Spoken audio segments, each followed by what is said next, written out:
Today on the MrMaple Show podcast, Matt and Brian discuss what makes a Japanese maple collectible.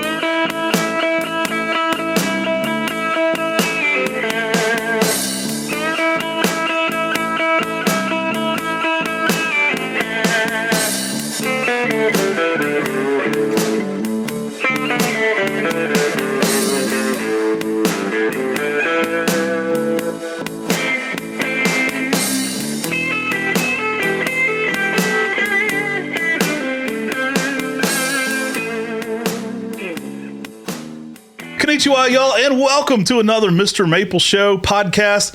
Guys, today we're talking about what makes a cultivar collectible a little bit. I got Brian with me. We're here in the MrMaple studios. If you like podcasts about Japanese maples and other cool plants, make sure to give us 5 stars and come subscribe here on the MrMaple Show. Yeah, we do a video version of this. Of those of you who are listening on our podcast, on our YouTube channel, MrMaple Show, we do all kinds of content there. We do videos on cultivar highlights. We do walkthroughs. We do how-tos, gardening tips, all kinds of videos there. So it'd be cool. You guys go over and do a subscribe there at the MrMaple Show. And the podcast is a cool way for us to get in here and talk about plants. And we're always trying to figure out unique ways to kind of format that and give you guys as much information as we can. Yeah, so we get a lot of questions about what is a cultivar. You know, people talk about this a good bit. You know, I had a guy in one of our plant groups the other day going, I want a real one. I don't want a grafted one. I want an actual real one. Right. And we're like, well, you just want a seedling then, right? So we're going to talk a little bit about cultivars, what they are, what makes them collectible, and just get into Japanese maples a little bit. So today we're talking about that, and I think you'll enjoy this topic. Let us know in the comment section below what draws you into different cultivars and Japanese maples as well. Yeah, if you have a certain type of Japanese maple you're collecting, you know, we'd love to know kind of what you guys are interested in. We're going to cover a lot of kind of bases here for different types of traits and characteristics of cultivars and what makes them collectible, but we appreciate a lot of feedback from you guys to see what you guys are into. So guys, one thing we do, if you haven't found it already, is a top 5 show on our YouTube channel. So we talk to people, collectors, you know, guys like Grayson Chisler, Mina Mala, Doug McDougall, and different collectors from all over the country. And we talked to them, some even out of the country, and we talked to them about what their favorite top 5 Japanese maples are. They'll often get into those traits with us, what makes those cultivars unique to them. And I love that show. So if you haven't already, go check that out. It's kind of like art. Like, you get into different aspects of it by listening to other people sometimes. Right. So like, I love sitting down and watching that. I learn from it all the time. And I like hearing what aspects of a cultivar each person is drawn to. Like, what brings them into this, you know? And I think we learn a lot from that about, you know, our more traits that we might be into might open up a deeper appreciation for Japonicums or something, right? Right, yeah. And so you kind of find out about these new things from other gardeners. So definitely check that show out. I absolutely love it. Top 5s, they typically air on Saturday mornings on our YouTube channel. So definitely check that out. Yeah, so, I mean, I think it is cool to hear other people's perspective. I think a lot of times as a collector, trees were kind of put on my radar because of someone else talking about it. You know, I would hear you and Tim. I remember early on I heard you and Tim talking about Shiraname.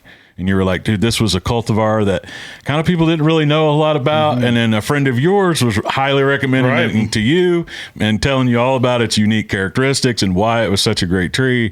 And so, like, and if you think about that influence, you know, here you guys were influenced by someone, and then I was influenced by you guys as to why that cultivar became something that I wanted to have in my collection. So it is cool to kind of communicate all of our interests and what makes those trees stand out to us, because it kind of opens up people to things they maybe haven't considered before. So we'll get into a little bit about what a cultivar is. So cultivars are basically cultivated plants. In the case of Japanese maples, they're normally grafted. I had somebody in one of our groups the other day talking about how they didn't want a grafted one. They wanted a real one. Right. And I'm like, well, you just want a seedling. That's a great plant. You can grow a seedling, but you're not going to get a named variety. So everybody wants a non-grafted variety that then they can say, what is this? And you go, well, that's just a seedling. There's no specific name. You have a nice Japanese maple. Right. But, you know, cultivars are kind of like breeds of dogs. We bring it up that way because it's an easy way for us to comprehend it. You know, with breeds of dogs, they've been bred over the years to have so many different characteristics. You can have a Great Dane or a Chihuahua. And the same thing occurs with Japanese maples. But we've been doing this since the 1700s now. So there's a 1700s list we talked about with Dr. Murray. So the level of sophistication for that 1700s list for cultivars that are grafted it blows me away. I don't know that there's many other plant genres that have that kind of history. Yeah. And so that's how long cultivars have been kind of in the trade. Really cool, specifically grafted for those traits, and to have that kind of lineage. The level of sophistication that long ago blows me away. You won't find it with many other plant genres. And so because of that, there's a lot of development. So there's a lot of uniqueness for different cultivars. We've talked about how we select cultivars. So if you ever want to watch that podcast, you can go check it out. We have like how we name a tree. One of the basic overviews of how we do it here at Mr. Maple and at Buckholz is the 5 and 7 rule. So we'll name the 5 closest things to it. We have to talk about how it's better or worse than those things. So if we're going to name a new plant, we want to find out what looks like it. So if we're going to name a bordered plant, we're going to look at Tsumagaki, Emerald Sunset, all the bordered types. And if it isn't an improvement on that, we're already done with the evaluation there. If it's not an improvement or brings something new to the table, then we're going to evaluate it for 7 years in different locations. Now, there's things that can speed up that 7 years. If, we've already evaluated, or say Town Buckholz has had it in evaluation for a long time, there's things like that that can speed that process up. But we kind of go with that 5 and 7 rule for any new introductions. So it's a very unique genre that's been around that long. And that's a little bit about how new cultivars are made. Now, what makes a cultivar so collectible? That's really the topic for today. Now we've kind of established what cultivars are, and there's tons of podcasts on it. We actually have a good YouTube video on what is a cultivar and how to graft. So you can get into all that. You can go down that rabbit hole if you want. We're going to talk today about what makes them more unique and what makes cultivars very collectible. So a little bit of what people get into in those top 5 sometimes too. Yeah, I think, coming from a collector, and I know you're a collector, but also a nurseryman. So and I've kind of melded those two worlds together as well. I believe my wife calls it hoarder. Yeah. For sure, man. For sure. I understand that. I mean, if you look at my garden, you might think the same thing. I've really found a way to turn my obsessive hoarding of all things into a business. That's really what it's like. Well, I'm kind of weird about this. I should probably find out a way to monetize this obsessive compulsiveness I have. But, I think, as a collector, I think we're always looking for things that really, really unique and different from other cultivars that kind of put them in a higher, group or category in our mind as far as what we like to collect. And I'll use a couple of cultivars as an example here, just to kind of give you guys, from a collector's perspective from me, Magic Moon and Snow Kitten, I think, like really kind of break the molds on a lot of cultivars. They give you something really outside of the box. And I think, whenever you look at the broad scope of plants that are out there, there's really nothing else out there like Magic Moon. Mm-hmm. And then there's not very many other things out there like Snow Kitten. So it's like, I think sometimes when they get so specific on those characteristics that really set them apart, that's what really kind of drives that, like, oh man, I have to have that in my collection. I'm kind of like that when I'm trying to introduce new things. I mean, we see a lot of stuff between all the seeds we go through at Buckholz and at Mr. Maple, and coming in on, 18 years doing this now, I'm coming in on 20 years. I've seen a lot of seedlings. And so every now and then you definitely have those breakthrough type plants where you're like, that changes the game. That's really different. This is a whole new set of traits. And to be fair, I find a lot of the newer introductions sometimes to be too similar to things that are out there. So, I won't go and get into that with everybody's trees, but sometimes I'll see things and I'm like, that's not different enough for a new cultivar. Yeah. And I try to be critical of that. People could believe that about ours, but we always try to look at things that are truly unique and different each and every time. So if it's not completely an improvement on it, I mean, the ones you mentioned, Magic Moon, variegated, it's so different for a full moon maple. Right. And Snow Kitten, not our intro, but what a game changer. I mean, you see that on a Macawa. That's a whole new set of traits. Yeah. So different than everything out there. And those are great examples of kind of that uniqueness and novelty kind of just coming to the forefront. You can't deny their unique qualities. When you see that for the first time, you're like, wow, Snow Kitten, this is nuts. Yeah, I mean, that can happen. Absolutely. And so that's where I like with new cultivars, those ones that really kind of take you to that next level of imagination where you're like, that's possible. Okay, I'm in.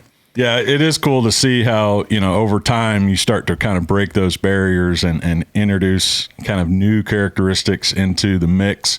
And then you get future generations of that, you get into like seedlings from that or sports off of different plants. And you really kind of open up this world that there's not a lot of availability for that. But so I think that creates the desire for it. Cause it's like, man, this is something that's not really that common that, you're not going to see in a typical landscape. So I think for me as a collector, I'm like, man, I want that.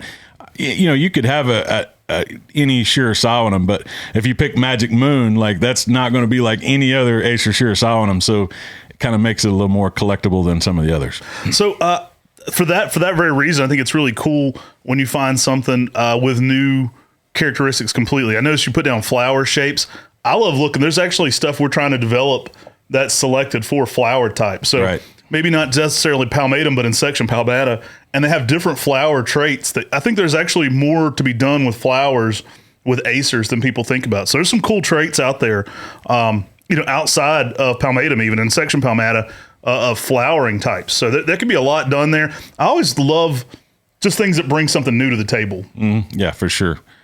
So coming here at number 2 on our list, we went over unique or novelty at number 1. Number 2, we've got rarity. Now, we get accused of this a good bit. People think we limit everything. We're always trying to get stuff out there, right? The rarity of it certainly can attract a collector to it. Yeah, for sure. And there's a kind of a lot of different reasons why a cultivar may be more rare than the others. I mean, I think, probably one of the biggest factors, thinking about this in my mind is the popularity of Makawa variances out there.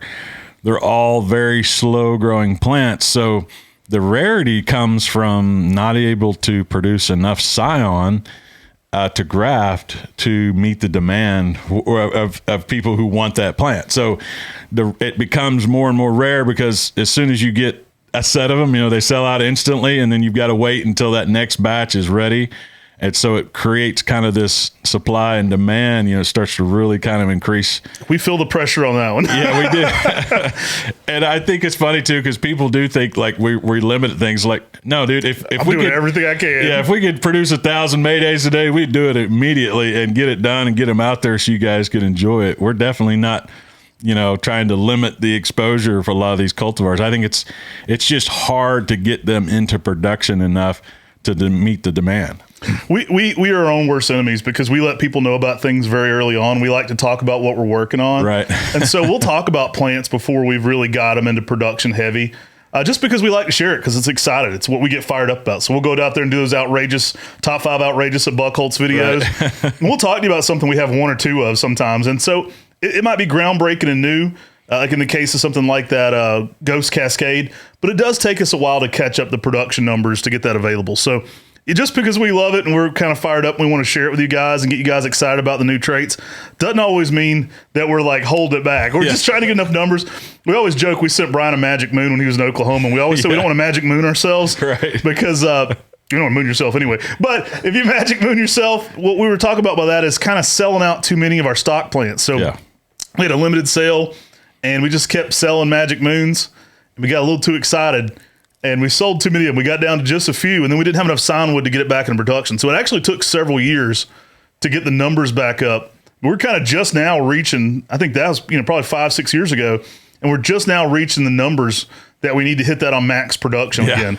So we kind of oversold it, got a little too zealous there in our ability to let some go. And it's hard because people be here at open house, they'll say, man, get me one more of those those Nemos or something. And so you feel bad, you go get one, and then you look back at the production, you're like, oh, well, I got 2 now. It's going to take a while to get enough scion to do 20. 2 1 gallons might get you, 5 trees next year in grafting. If you're lucky, summer grafts even less. So rarity of scion is always an issue. So we're always trying to save things like Nemos. We actually have a big set of those. And Brian actually just this week put up a bunch of stock plants back for production level on Makawa type. So some really good plants going into production only, getting put into 3s, kind of getting some max sets so that we can meet that demand and kind of compensate for some of that rarity. So a lot of the newer stuff getting a little bit easier to get in the future for sure. But a lot of those slower developing cultivars certainly create more demand because of the rarity. I mean, the production level can't be that high on it right away because a small grafted tree is going to take 2 years to get to the trade typically.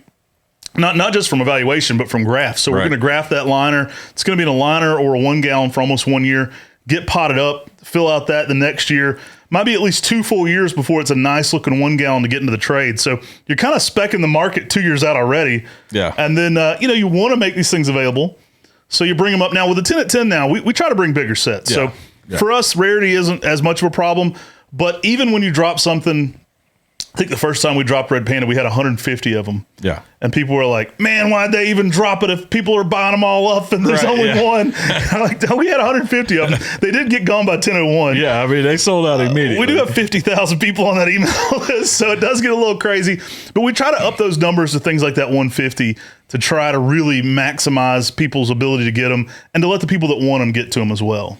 Yeah, I think, another thing, just to kind of expand on that, another thing with Rarity comes, I think, some of these older cultivars that have kind of been forgotten in the trade and haven't been produced as much.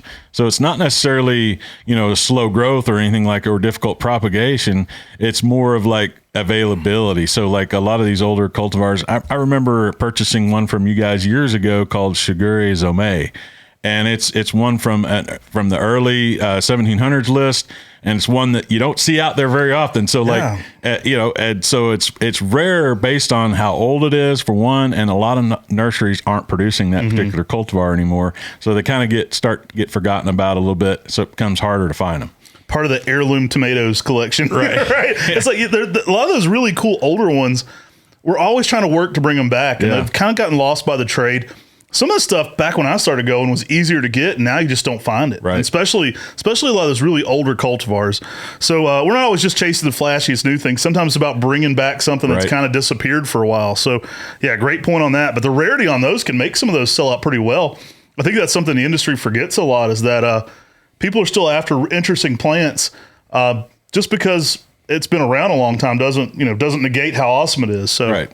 Yeah, and I think people like variety. I think we all kind of like, the saying, variety is the spice of life. And I think sometimes even somebody who may have a pretty good collection already, if they see, something like Shigure Zome pop up that have never heard of that, they're going to take a minute to kind of dive in. Oh, man, this looks nice. This might be one I need to add to my collection. Never seen this before. So I think sometimes whenever you just see that name or see, an image of a cultivar out there, and then that kind of that desire for it starts to build and build and build. And then you get a lot of people coming to Mr. Maple saying, hey, do you guys have this in stock? And a lot of times, unfortunately, it may be a particular cultivar that's not in production as much as others. Mm-hmm. So, those are the factors that kind of goes into the rarity. Production's the hardest thing. I mean, we're always looking at going back and going, what haven't we produced in a while?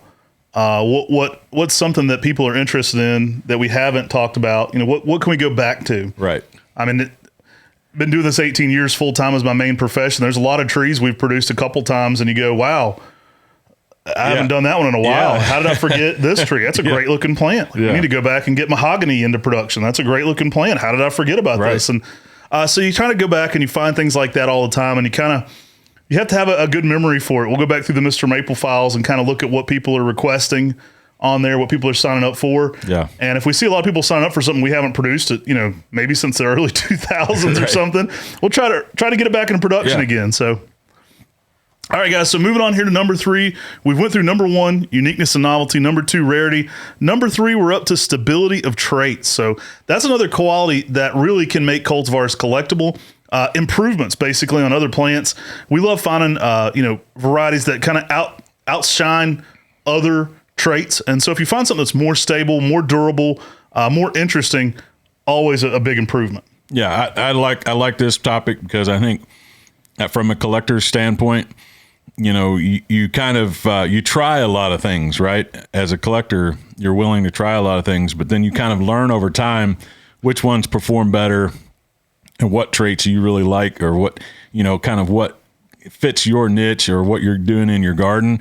And I think for me, like, I'm looking for stability and traits for sure. Like, there's a lot of amazing trees out there, but some of them are maybe prone to reversions or, different things like that. They're maybe a little more difficult to grow, a little finicky. They don't shut down very well. There's certain characteristics on certain cultivars that to me are not as desirable. Now, if I see one that's got stable variegation, vigorous grower, handles heat well, certain things like that, those traits, I think people really kind of look at as, a foundation for their collection. I think that's a great way to do it. Oftentimes, the collectors come at me with the opposite. Yeah. And they're like, I need Hinotori Nishiki, Fujinami Nishiki now. I need Kagero. Yeah. I need all the ones that revert immediately, and I need them right now. Right. And we do produce those from time to time. We did a podcast on trees that we absolutely hate, and those are 3 that I love, but I also hate them because they revert. Yeah. And so the stability isn't there. They are highly collectible because they're never done right. Yeah. And so it's hard to get real variegated versions of those. And some of those trees you have to prune for shape rather than color. So it can be, or color rather than shape, excuse me. So you have to prune them just for the color, negate what you look like for shape, just kind of make it whatever, but you have to get the colors because you have to prune out all the reversions every single year. And if you miss a year, then you've got one color tree. So that can be tricky too.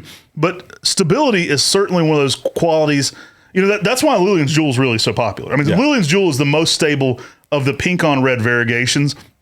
Very little reversion on that plant. And it makes it a great improvement in that whole category because it's tried and true. That's why you're starting to see that one kind of emerge, I think, production-wise. Right. Just because, one, there's less waste for the producer because they're getting a good amount of variegation on those. And there's more durability for the customer. So the customer's happier, the producer's happier. And those things tend to rise to the top over time. Yeah, I think another great recommendation is Kumoi Nishiki. Subuldianum, one of the few variegated Subuldianums out there. So, but not only is it variegated, but it's consistent and stable. Never had that one revert. Never had that revert. Always shows a good display of variegation, and that's one thing as a collector. I love variegated plants, but I search more for those that are stable, that require less maintenance. And like you said, I don't like to just chop up a tree just to try to force it to look a certain way. I want it to be a very natural thing for the tree. So Kumoi Nishiki would be a great option for that as well. And I think the best cultivars will always be that way. Yeah. I mean, there'll always be those novelty plants like I was mentioning earlier, but the best cultivars, the ones that are truly collectible to the masses, I think are the ones that are stable, and they're going to be really, really holding those traits in great. All right, next category here, number 4 here, we're looking at aesthetic appeal. Just basically we're talking about like foliage, form, just certain striking characteristics that make it collectible. I mean, you kind of know this when you see it. Everybody's got, like, look at that top 5. Everybody's got a little bit different opinion. But if you go to those top 5s, a lot of them are the flashy stuff. A lot of them are those high interest, they catch your eye right away. They're plants that once you've seen them, that cultivar. You will remember that cultivar because it was so flashy, so interesting. Things like the first introductions of Geisha Gone Wild. Things that as soon as you saw it, you're like, I know that plant. That is undeniable. That is high drama. That has all the aesthetic appeal I can think of. Now, for some people, that may be a simpler thing as well. I mean, a lot of the Europeans' tastes are less variegation and more refinement. Yeah. And I love that too. Yeah, absolutely. Well, I know a lot of collectors that are into more of like the Japonicums, you know, and they love that big, bold green leaf. There's not a lot of variability in those particular cultivars, but the aesthetic of that is just so appealing because it doesn't look like other trees in your landscape. Mm-hmm. It has that tropical feel, huge leaf. Yamakage is one of my favorites. I mean, it just has such a great fall color, and the form too of a Japonicum, a nice, more mature Japonicum, just looks so great. Has this very rigid kind of stoic appeal out in the garden. So I think Japonicums have that real collectible appeal as well, just because they look so different and they stand out amongst everything else in the garden. There's something to be said for that for sure. There's some trees I like for their simplicity they bring, just kind of their interestingness, their boldness. But yeah, then you still get that high flash fall color. So you're still getting there either way you like it. Japanese maples kind of scream at you. They're not they're the French horn. They're not the background instrument. They're kind of out there up front. Yeah. Flying V guitar if you want to play a Geisha Gone Wild there, right? It's not subtly fading into the back. So even some of the more basic ones tend to get their flashier times, but aesthetic appeal is really going to be more interpreted by, what your own gardening tastes are and what you're looking for in that setting. But there's so many great traits. I mean, Japanese maples, from size to color to variability, there's so much going on there that you can find it's easy to find something that aesthetically appeals to you for sure. Yeah, absolutely. I think, for me, like a spring interest, there's so many maples out there that have that really, really vibrant spring interest.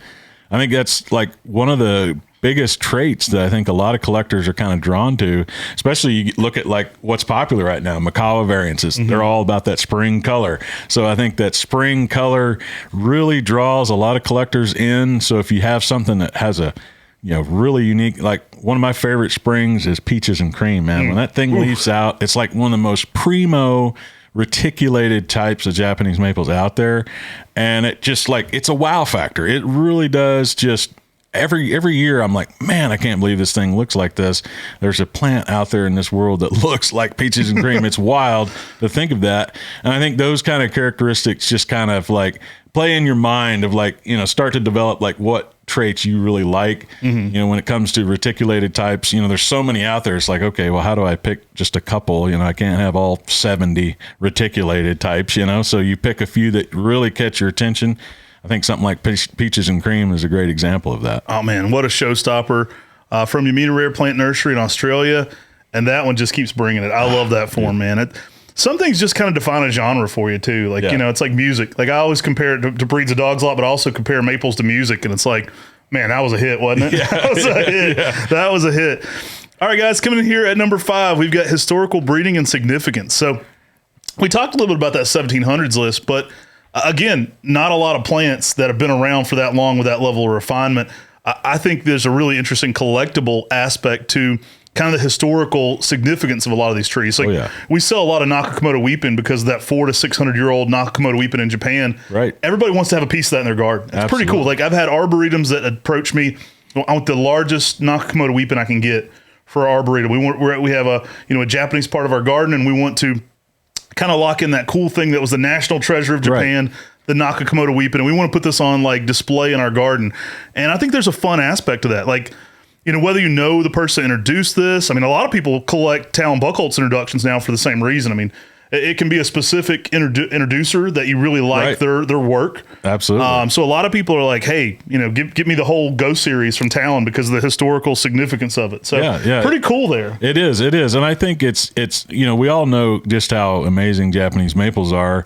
But when you add that level of, either historical context or like, what nursery or nurseryman introduced those cultivars, I think it just continues to add to what makes it collectible, and that's what we're talking about today.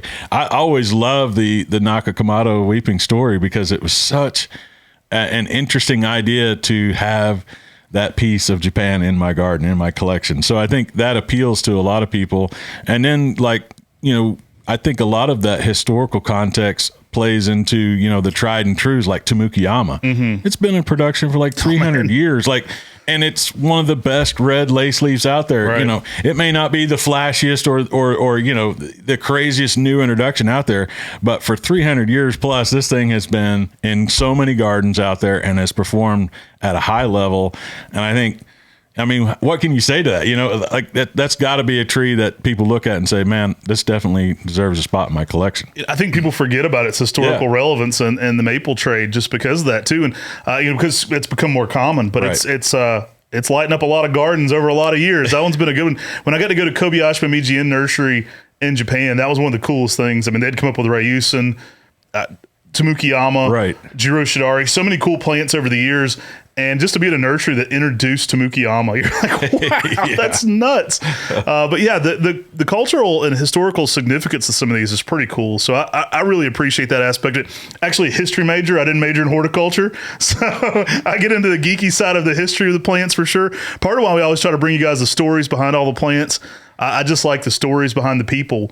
And it makes the tree more interesting to me sometimes. So I like learning about the people. And that's one thing we try to do here on the MrMaple Show as well. So if you ever go and you want to learn about cultivars, go check out our cultivar playlist where we talk about different cultivars, because we often get into the people a lot. So we try to talk a lot about, like, we have full one of the first videos we ever made, Brian, together, was the Red Maple Nurseries one we developed. And we really get into the stories behind Dick Wolf, and you kind of get to listen to the guy who introduced Emperor One, Red Dragon, a lot of these classic plants. And we try to get into their story a little bit from a historical perspective, kind of give you an idea of the man, kind of give you an idea of the woman that introduced some of these, trying to give you an idea of the people behind the plants. And I certainly can get into new plants that way. That gets me really fired up. That triggers the history part of my brain. I'm like, let's get into it. Let's learn about this. And I like to hear the people's stories as well. Yeah, I was sitting there thinking, didn't we at some point, we had maybe it was a podcast or a video of someone who collected just from like the 1700s list. Yeah, Dr. Murray, my late great friend Dr. Murray. We brought him in for the 1700s podcast. Passed away last year. Just an awesome man here in Asheville. He used to be like a legend to me because I'd be out here at garden shows. So I'd be at the Herb Festival in Asheville, and we're talking just sitting around hoping to make gas money, right? So you're sitting out there bored. Me and Tim got Rarity's book. We're sitting there with our feet up reading, trying to learn about maples. And they're like, hey, have you met this Dr. Murray guy? He lives out here this way.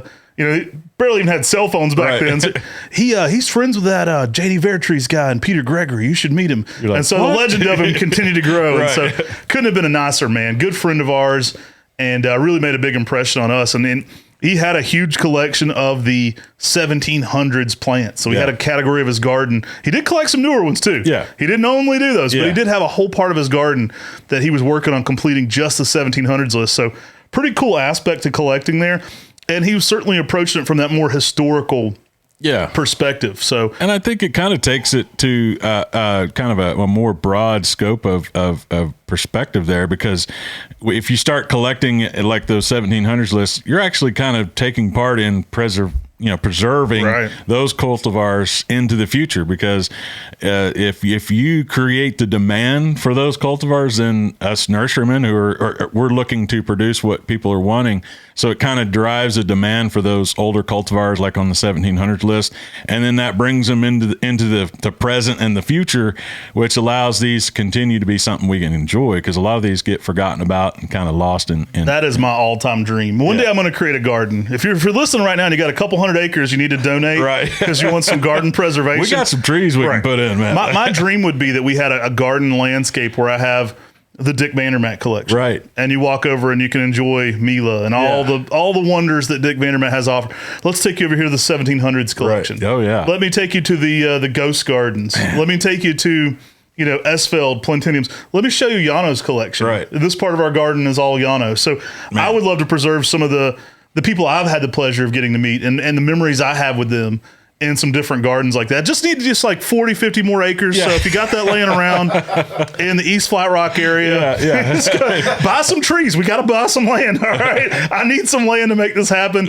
I would love to have that and have that kind of as a park for people to come and enjoy. That would be the dream. That's such an awesome concept. And I think it just leads more into that kind of collector mindset. It just creates these desire for these plants based on so many interesting, characteristics and stories behind all these different cultivars. It's awesome, man. Which kind of leads us into our next topic. We have next topic 6 here. Number 6 is popularity and market trends. I think that really dictates a lot of that collectability on a cultivar. There's big market trends. I've noticed the influence of market trends is more and more prominent, I think, over the last few years. For sure. Because demand is increasing quite a bit. More and more people are getting into Japanese maple. So it's you kind of see the change in popularity of certain cultivars. Some might go up for a while and then they kind of come back down and something else pops up and becomes the next big thing. But you have see to a plan lot those of for 2 years out. That's the part I always tell people. It's like, I don't got to guess what you want to buy. I got to guess what you want to buy in October of 2027 right now. I'm guessing for October of 2027. I hope they like this. Right. Yeah. Yeah. You don't want to be stuck on that 1 year where nobody wants a variegated plant, but you got 1,000 variegated plants in front of you. It's interesting. There'll be certain things that you can't predict. Like there'll be, a Southern Living article on coral barks, and then there's a run on coral barks. And you can't determine this each year, but every year something happens like that, and you're like, wow, we sold a lot of coral barks this year. Well, there was a lot of press on coral barks in some prominent gardening magazines, so that can happen too. But market trends are interesting, and we try to stay ahead of them. That's one of the things I think we really focus on here. And it's trying to get people the things they want. I mean, at the end of the day, we want to sell plants because we want to stay open too, right? So we want to find the trees that people are after. And people accuse us sometimes of hyping the Macala types too much. But our goal is to get you the plants that you're asking for. So if the customers are messaging us, if there's 100 messages that say, hey, we want a red panda, best believe we're going to be producing some red pandas. Oh, yeah, for sure. So it kind of works that way. And we try to listen to the collectors and see what they're after. So if they're after a particular style, we may do more development. We may do more research into that kind of category. But we're always looking for things that the collector wants to stay ahead of that. Yeah, I mean, I think the perfect example of that right now is the Macawa variances and seedlings. You know, like those two kind of categories, I think, are some of the most, you know, popular and the biggest trends right now in the market. And we're focusing on those. You know, anytime we have, you know, some sets of Maydays, you know, we're looking at the potential of like how much we can produce from that and how we can get that out to you guys and make sure that everybody who's wanting a Mayday has one in their garden and they can, you know, enjoy and watch grow over the years. But it takes a lot of work, a lot of time to try to predict these trends, and, you know, and sometimes you hit, sometimes you miss, but you know, we're always working behind the scenes here. I mean, when we do our 10 at 10 videos, I mean, that's what we're kind of doing week to week, every other day. You know, like we're looking at our product and saying, what are people really interested in? How can we get these out there in front of them? And hopefully, you know, you guys are enjoying what we're putting out there. Not to toot our own horn, but it's gotten to a little bit of a level with the 10 at 10s where a lot of times other nurseries will come to us and say, hey, would you like to put this on a 10 at 10? Because I know it'll make it popular. Right. And so we're starting to get that level a little bit where people approach us. I've had plant breeders in other countries that are like, hey, you should get this plant into a 10 at 10 lineup. I think it would be good for the plant. Right. So that's really cool to see too. And it's not just hype. We're trying to bring the best things out there. So if we don't like something, truthfully, we just don't produce it. Right. Yeah. And I wish we pull the curtain back a lot, but I wish people could see a little bit more of what goes on there, because I mean, we're hiring more grafters. we're getting more rootstock. We're up in numbers as much as we can to kind of meet those trends. You know, our goal is for Mayday to be on our website as long as Macawa. So if you want it, it's easy to get. Yeah. It's always a popular tree, but we're trying to make it one of those trees where the supply meets the demand, but also, you know, it's still a special tree. So it's out there for you to get. Yeah, I think that's kind of interesting. What you're talking about there was, I think sometimes as a collector, if you have a list of plants, because we get this every open house, right? You know, you have the list of plants that people want, and it's like, nothing that we have, and you're disappointed. I've only got 2,001 different cultivars here right now. But sometimes, you know, sometimes it may be just, you know, kind of going back to some of these others like Rarity and things like that is why we don't have it. But sometimes you might even need to kind of look at your list and reanalyze it and say, you know, these nurseries never carry that. I wonder why. You know, maybe this isn't, you know, like a lot of these that are really prone to reversion and things that people are kind of novelty, you know, stir happy, some of these other little, like, you know, more finicky plants that people just have this uncontrollable desire to get. But it's like, you know, the reason why these nurseries never have them is because maybe they're not, you know, from a nursery perspective, are the right plants to be producing, because they take too much time to get there and they're not stable, or, you know, they die easily, things like that, that kind of, you know, dictate how much production we put on some of these. We do try to save people some time. So if there's a plant that I think is a dog, we don't produce it. I mean, that's the honest answer. People are like, well, I never see with this. I'm like, that should be a good indicator. There's a reason. I mean, now at the same time, when I see those lists and I see good plants on that list, I make notes. So when people come up to me and they're like, hey, here's my top, you know, 20 I'm trying to get. And I'll see something on there and I'll be like, wow, we hadn't produced that one in a minute. We need to get that back into. I need to get going on that. Yeah. So I make mental notes, and I'll even go text myself on the side right away, you know, check production level on this. Yeah, for sure. Make sure signs are on this, because we do have pretty much every cultivar out there. And so we can get it into production. So if I see something that's quality or worthwhile, I'll try to get it back into that lineup. I mean, some things we can't have everything available all the time, but we certainly try. Yeah, we give it our best shot. So coming in here at number 7, we've got awards and recognition. So kind of a cool category. I did start something when I was in the Maple Society. The Conifers Society has a lot of awards. They give out Conifers of the Year. They'll give out Ginkgos of the Year. And I'm like, hey, the Maple Society could get more recognition if they did this too. Yeah. And so we started a Maple of the Year award. So there's a lot of different maples that are now Maple of the Year. I think dating back to about 2015 now. There's probably 10 years of Maple of the Year awards. And you'll see this a lot. You know, the Royal Horticultural Society gives out awards. And I do think a lot of the better trees rise to the top. You'll see quality plants in those collections. So if you want to learn about an easy to grow, you know, great plant, a lot of the award-winning ones are there for good reason. Yeah, I mean, I was kind of looking at this category too. I was like, you know, the Moonrise. Carl Munn's Moonrise won the 2016 Maple of the Year through the Maple Society. And so, you know, and then you think about just the significance of Moonrise. I mean, it deservedly, you know, got that award because it's such an extraordinary cultivar. Some of the best, you know, spring colors and just that full moon leaf. more sun tolerant than like your Ariums and Autumn Moon. So like it's really kind of refined itself through propagation and through selection. Carl introduced probably one of the best sheer Solemnum introductions out there, you know. Yeah. So it's like, those kind of characteristics and awards that kind of solidify it, I think, bring them into those collectible categories for sure. Man, let's talk about my dream of the garden. So you guys can make that come true. Just buy us out. If I had infinite amount of time, I would definitely go to the Philadelphia Flower Show every year and then put trees into the contest, and the Chelsea Flower Show in the UK. Mm-hmm. I've always dreamed to go into those. They have crazy competitions, It's a big deal when something comes in really hot at Chelsea. I mean, it's premiered a certain way. It can't be sold until a certain point. And so there's a huge amount of competition. Sometimes Maples will take the top awards. I've always wanted to go to that Chelsea Flower Show. One day I'm gonna make that happen. That would be awesome. In a dream world, I would get to bring cool plants to things like this and be like, here's our newest plant. At Dirchman, we can never leave in April and May and all. No, it's like we're just tied into this. But in a dream world, if we had infinite amount of time, I would totally go and put cool things. Let me show you the new Magic Moon. This is crazy. This is crazy, man. All right, guys, so we're down here. I think this is our last topic here for the day, number 8 here. We're going to get into difficulty to grow or care.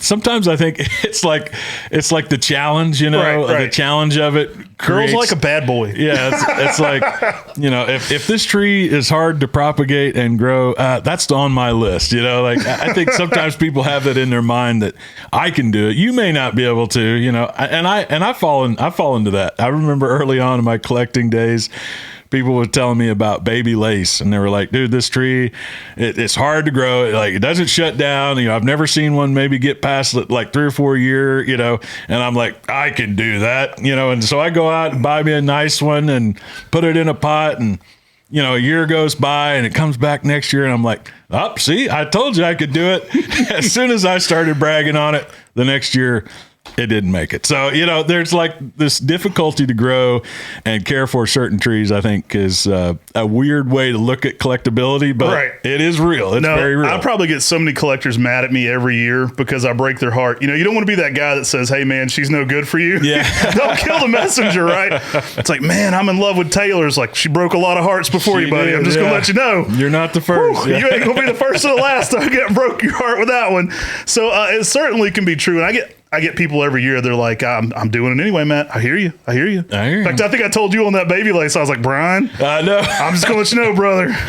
There's a hard road to toe right here. I don't know if that one's gonna work out for you. Yep. So there's definitely those ones that are more hardy annuals, and those variegated ones I mentioned kind of fall in this category too, where it's like that unattainable quality you'd love to have, but it can be a little bit more fleeting for sure. Right. Yeah. And I think it's weird too, because a lot of, when we're talking about cultivars, a lot of the characteristics that we've selected are like weird, like mutations and all this. So like in the real world, it would be kind of a castaway kind of situation where it's like, it's one of the weakest forms and this and that. But in horticulture, it's like, oh, look at this.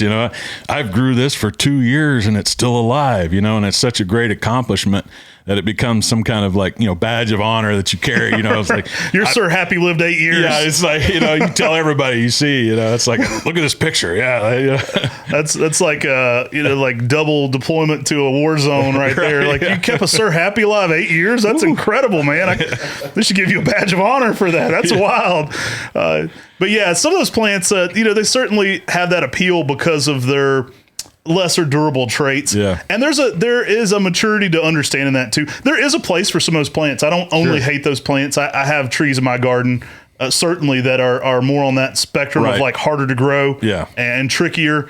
I've got a big Tamanishki I prune every single year. Not big. Whole thing's like 2 feet, but I've got a Tamanishki I cut every single year just for variegation. So I feel you. I'm not just making fun of you, but I feel you on the need for some of these. There is a balance. So there is a balance to that. And I think that gets into our bonus here. The better cultivars have that longevity. They kind of rise to the top over time, and for good reason. I think if nurseries are producing trees that are wimps, they're going to lose money on it. Yeah. You do something that loses money too long, you don't get to do it anymore. That's kind of how it works. So you got to produce the better stuff. You got to produce the things that are going to make the customer happy. And I learned that early on with some of those ones we were talking about. Like you keep producing them. It's like, well, guys, if I'm losing half of them before I take it to market, I don't think you're going to be very happy with this tree. Yeah. And so I've worked years on projects where I just discontinued them and didn't even bring them to market because the customer is going to be very unhappy, with a tree that has a 50% mortality rate in a year. Yeah. I'll just discontinue that instead of getting it out there to people. So know that sometimes it might be better that you don't get to some of those harder to grow ones. Yeah, and I think that's what's so crucial too, to be part of the plant community, is there's so much information and shared experiences. Especially, here at Mr. Maple, we really try to build that community here because we're all kind of in this together. I mean, you guys are growing the plants that you're buying from us, and we're growing the plants to provide for you guys. And so we all have our personal gardens and all those things. So like, there's so much information that can be shared. And, I think a lot of that over the years, you start to kind of develop your taste for maples, and what you collect and how you look at a cultivar. And I hope you guys have enjoyed this kind of format. I thought it was super cool. Me and Matt were excited to do this because, we're collectors at heart. I know you collect even more than maples. You collect a lot of things. Extraordinaire, man. And, don't even get my wife started. Turn it off right now. But it's so much fun, man. I've had some of the greatest, most, fulfilling moments of my life has been revolved around plants and the people who are involved with that. Meeting you and Tim for the first time. I remember driving out here to North Carolina and meeting you guys, and first time meeting Carl out in Oregon. It's like, Buckholz, so many people who have been huge influencers in my life and have provided so many amazing trees. And from a collector, man, I say it from all of us collectors out there, thank you, Matt, Tim, Mr. Maple, for what you guys done. Because I always feel like with Mr. Maple, what set you guys apart was, from a collector, even before I worked here, was your desire to create that collector mentality, because you wanted to highlight those unique traits, the rarity, the stability, the stories behind the trees. Like, there's so many things that you guys included in the product that was more than just the tree. It was, there's great characteristics and traits, but tell me the story behind it. Who introduced it? All of those things you guys have always held so valuable. And I think it has created such an amazing community. So thanks. I appreciate that from you, but I'll deflect and I'll say one of my favorite things that you talked about there. And one of my favorite memories with you is when we went to the Maple Society meeting in Raleigh. Yes. And I still remember those moments. A lot of those greats have passed. There's still some awesome ones around. The first time you meet Yano, the first time I got to meet Peter Gregory. I mean, some of those moments. But I remember Brian, we're walking into the hotel and Brian puts a hand on my shoulder. He's like, "Is that Talon?" Yeah. Talon gets out of a cab. Some of those guys, when you're into this, you're like, "That's that dude." That's that dude. And Brian literally puts it. He's getting out of a cab. We're unloading the car, and Brian's like, "Is that Talon Buckholz?" Yeah. You just get those chills for a minute because that's that dude. You're like, I want to meet him. And it was a fun moment to share. He's like, that's Talon. That's Talon. And I remember those moments too, like at the Maple Society meeting when Peter Gregory comes in with a suitcase. You're like, ooh, yeah. That's so cool to meet him finally. What a cool thing. And so I love the stories behind it because I think those people are super interesting too. So I hope you've enjoyed this podcast. We've talked about what makes cultivars collectible, a little bit of how we get into them, a little bit about how we look at cultivars. Again, just a unique set of traits. There's always new characteristics. We're looking for things that make improvements, make things more heat tolerant, more cold tolerant. Tim and I like to talk about cultivars with superpowers. So we're always looking at ways to improve upon them and make them more durable for more locations, so that people in the hotter zones and the colder zones, they can enjoy in the fun as well. Yeah, and and have no fear. I mean, you're talking to a couple of collectors here. We're definitely on the hunt for new things and exciting things, to add to your list, because, as a collector, you after a while you start to have the majority of it, and there's only a few on there that you just can't seem to get your hands on. But, don't sleep on it, because, we might drop a ghost dragon up in here or something, you never know what we're going to be dropping on the website, and new introductions are coming around the corner every day. So, kind of hold on to your hat, man. Your list isn't done yet. Yeah, I find something every day where it's like I've seen it all, and then I walk in and see that Lily L or a seedling evaluation, and I'm like, whew. All right, I'm done. Just kind of takes all the wind out of me. I'm like, man, that's it. So I fall in love with them all the time. There's so many cool things to get fired up about with Japanese maples. And we hope you'll do that with us here on the MrMaple Show. So if we've earned it today, make sure to like and subscribe here on the podcast. Go give us 5 stars on your favorite podcast platform. And if you want to get involved in the conversations, these videos air with a video component every Sunday evening at 8 p.m. Eastern on the Mr. Maple YouTube show. So go check that out. There's a great community going on in that chat every time there's a premiere. So there's a live chat. And I think a lot of people really enjoy that community there because it's a longer one. So we drop these, and so they're 45 minutes to an hour most of the time. Right. And people really get involved in that chat a lot. Yeah, it's a great way to connect with people, and we appreciate you guys tuning in. The podcast is always so much fun, especially chopping it up with Matt. Appreciate you guys tuning in. Take care. God bless. Have a great day.